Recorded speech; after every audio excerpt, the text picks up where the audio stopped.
Welcome my ogbonga people. This na Pidgin Chemistry with Oga Ben. Today we wan look the different kind of chemistry wey we get. Chemistry be like grandpapa wey get children, and those children still get children. So e dey important make we know who these children be and the children dem wey dem come born. Follow me make we dig inside this matter. You don ever see tree wey get plenty branches? You observe say each branch get im own leaf and fruit dem, but e dey joined to the big tree. Na so chemistry take get different parts, and each part get area wey e dey focus. Na these different parts dem wey dem dey call branches. We go begin to look the branches dem one by one. The first one wey we go look na physical chemistry. Na here wey chemistry jam with physics. Dem dey study how matter dey behave for this branch. This branch dey use sense from physics take understand the behavior of matter. Na here wey dem dey explain how gas take dey expand, how heat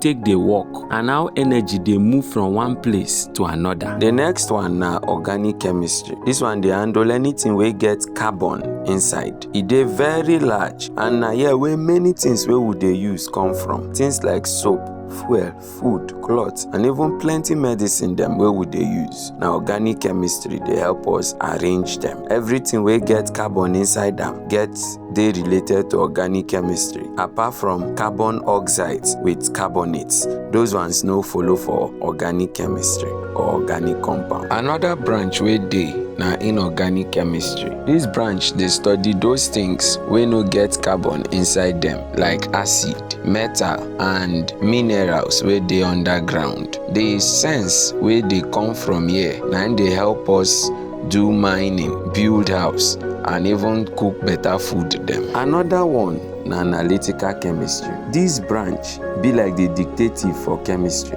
Na him dey find wetin dey inside substance dem. For this branch, dem dey ask questions like how much, how many. Na for this branch wey dem dey know how much of nutrients or which nutrients dey inside particular food. The last one na biochemistry. But that one no mean say na im small pass. Na here wey biology marry chemistry. E dey study the chemical process dem wey dey happen inside living things. That is how chemicals wey dey inside living things take dey waka and how dem dey take do their work. Na here dem dey talk about how food wey you chop take dey change into energy for your body, and how plants fit take produce food.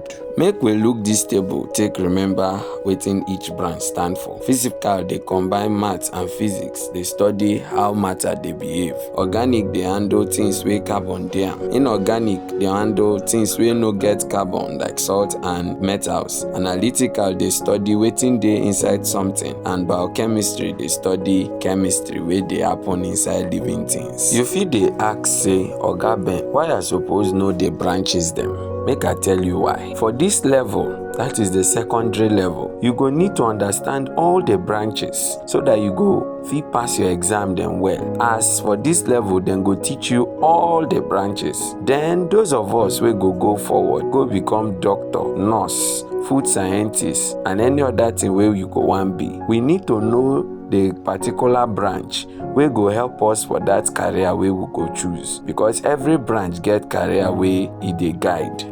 Answer this one quick. Which branch of chemistry go help test the amount of vitamin C wey dey inside orange juice? Drop your answer for comment section. If your answer na B, you get am. Na the correct answer be that. Nice one my people. Na here we go close for today. If you enjoyed today class, drop I dey understand for comment section. Next class we go enter lab, and e go sweet pass today own. Abeg like, follow, and subscribe to our page dem. Tell your friends wetin dey happen here. I go see you for next class.